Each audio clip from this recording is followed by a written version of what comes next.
Isang mapagpalang umaga sa atin lahat mga kaspero. Welcome back ulit sa ating panibagong episode ngayong araw. Sobrang kalma ng dagat mga kaspero. At dalawa lang kami ni Master Danny magdadive.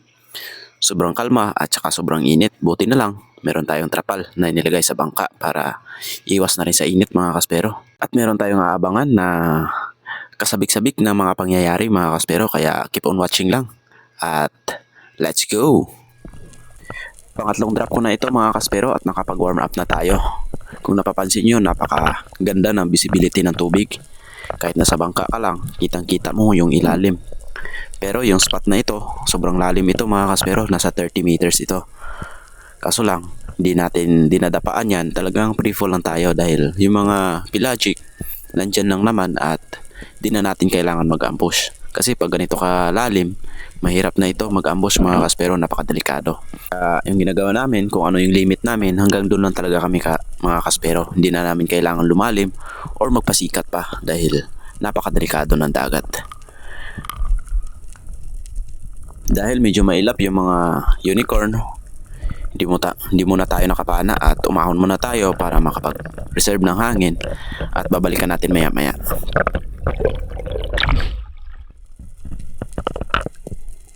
Same spot at ito nga, bumaba ako sa mga 18 to 20 meters at nandyan yung maraming slick unicorn at meron na tayong target. Eto, tinira natin mga kaspero dahil sa malakas yung pana natin. Talagang tagos na tagos mga kaspero, parang hindi dinaanan ng shaft. Alright, meron na tayong binamano mga kaspero, isang malaking slick unicorn. Dahil yung plano talaga namin ni Master Danny na saglit lang kami ngayong araw na mamana, gawa ng merong request na pang-ihaw lang sana mga kaspero yung kukunin namin. Ngunit eto, sinuwerte tayo at biniyayaan mga kaspero. Kaya sulit yung dive namin ni Master Danny ngayon. Meron na pang-ihaw at meron pang mga pangbenta. At saka ito yung mga pangyayari sa susunod after natin na kuha yung slick unicorn na ito mga kaspero.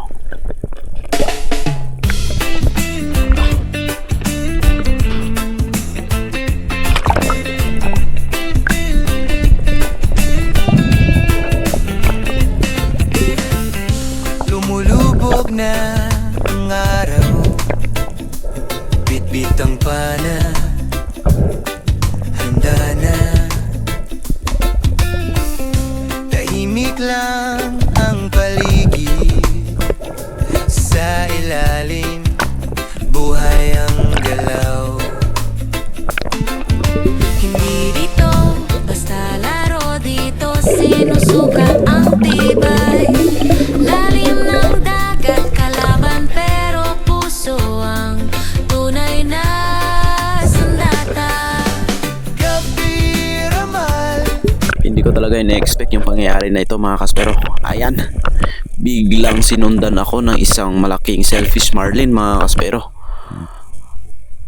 Grabe, nagulat ako dahil nung pagtingin ko sa baba, talagang tutok na tutok papunta sa akin. Kaya hindi na ako nagdalawang isip na balikan ito at tirahin. Kaya ayun, sapol na sapol sa sobrang lakas ng pana natin. Talagang tagos mga kaspero, kaya wala nang kawala to. At sarap talaga sa pakiramdam pag hinihila ka ng isda mga kaspero.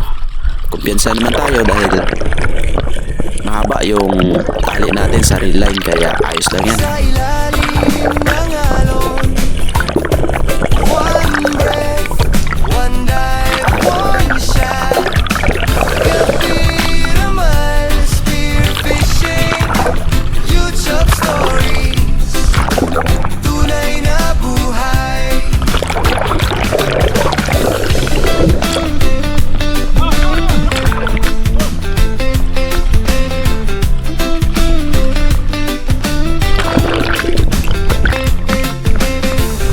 Natutong sumisid mag-isa, walang airtime, panata,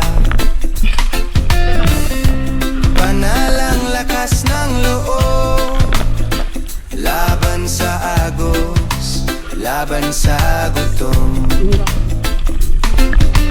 Hindi uso ang shortcut, bawat isda may kwento, bawat huli may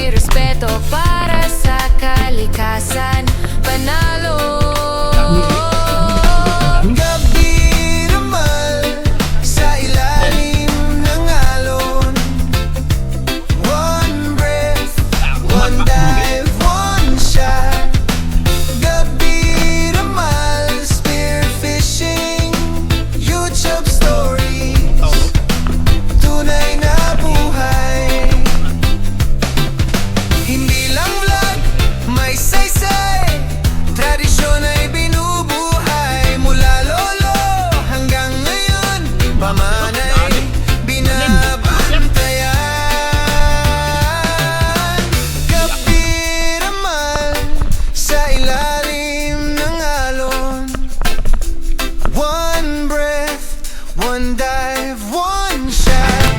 Sinusundan na nga ni Master Danny yung selfish mga kaspero na napana natin para ma-second shot dahil nandun naman siya sa unahan at kitang kita niya talaga mga kaspero yung pangyayari nung tumalon yung selfish marlin nung pinana natin at kitang kita niya yun mga kaspero at ito na nga medyo nanghina na yung marlin dahil ilang minuto pa lang yung paghila niya nanghina na siya mga kaspero gawa ng medyo maganda yung pagkapana natin dito or yung tama ng isda na ito at sinisid na ito ni Master Danny para i-secure yung isda mga kaspero.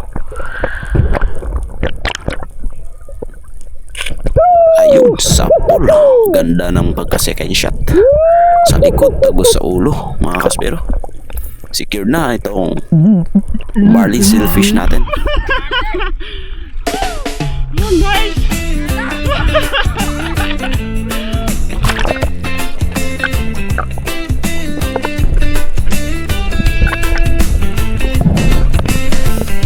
Lumulubog na ang araw, bitbit ang pana, handa na. Bali, ito na nga yung pangatlong marlin natin na napana mga kaspero. Meron pa tayong nakawala na dalawa. Ngunit hindi para sa atin yun dahil nakawala. Pero ito, talagang para sa atin to. Ayan. Ayan, sinaksak na ni Master Danny para hindi na makapaglabas. Tahimik lang ang paligid. Sa ilalim, buhay ang galaw. Hindi ito basta laro, dito sinusukat ang tibay. Lalim ng dagat kalaban pero puso ang tunay na sandata. Gabi ramal sa ilalim ng alon. One breath, one dive, one shot. Gabi ramal, spearfishing, YouTube stories, tunay na buhay.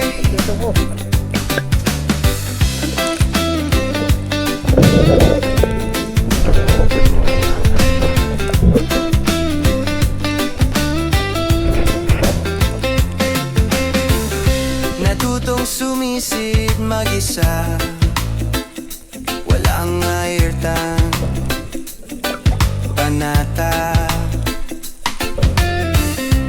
panalang lakas ng loob, laban sa agos, laban sa gutom.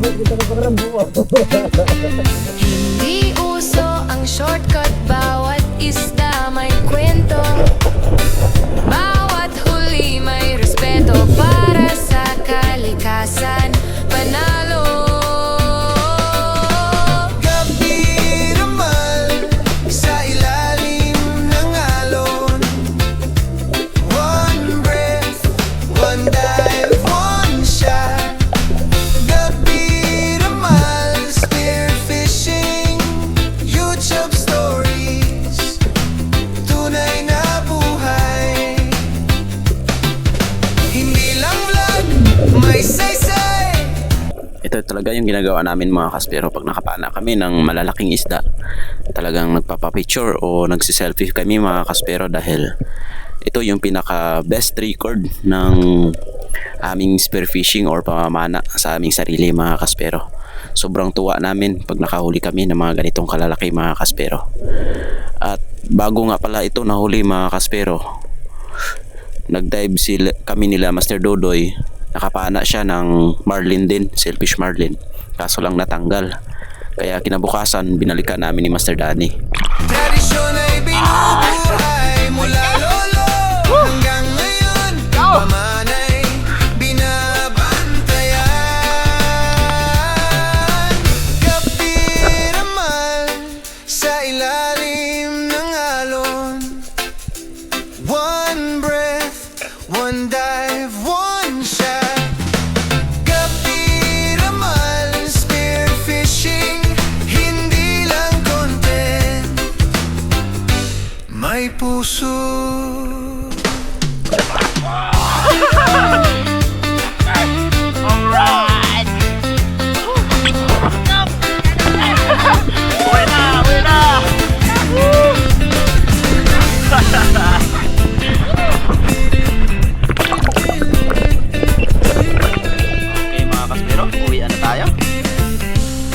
Lumulubog na ang araw, Meron pang mga unicorn din. bitbit ang pana, handa na. Tahimik lang ang paligid, sa ilalim buhay ang galaw. Basta laro dito, sinusukat ang tibay. Lalim ng dagat, kalaban pero puso ang tunay na sundatan. Gabi ramal sa ilalim ng alon. One breath, one night, Napakasarap sa pakiramdam mga kaspero pag ganito yung huli. Tapos uuwi ka. Salamat, biyaya. future stories. Tunay na Buya, nakalimutan na sa sobrang tuwa. Nakalimutan na yung buya. Ito.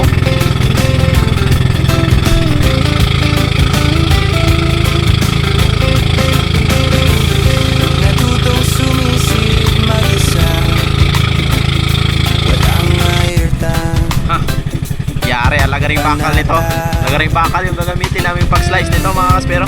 Panalang lakas ng Okay, yan loob. dito na kami sa tabi. Laban sa agos. Sa tabi, sa tabi. Laban sa gutom.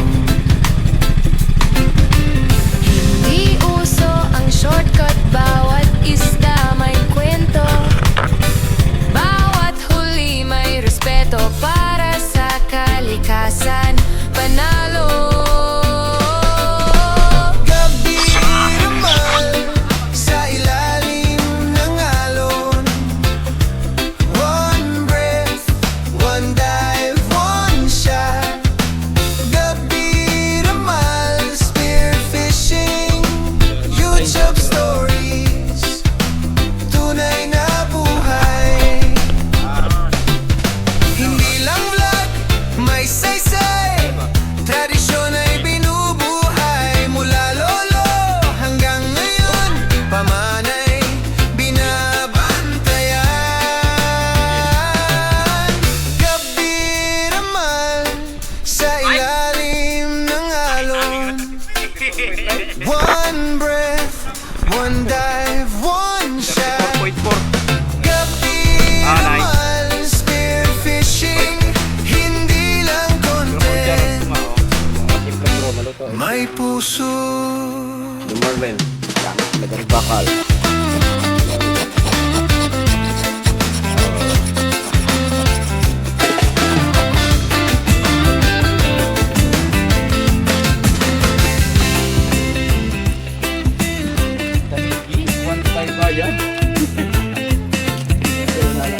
Lumulubog na ang araw, bitbit ang pana, handa na. Tahimik lang ang paligid, sa ilalim buhay ang galaw. Hindi ito basta laro dito, sinusukat ang tibay. Lalim ng dagat, kalaban pero puso ang tunay na sundatan. Gabi ramal sa ilalim ng alon. One breath, one dive, one shot. Gabi ramal, spear fishing. Ayan mga kaspero, yung bili, reject. Paano kasalo mo? Sarap.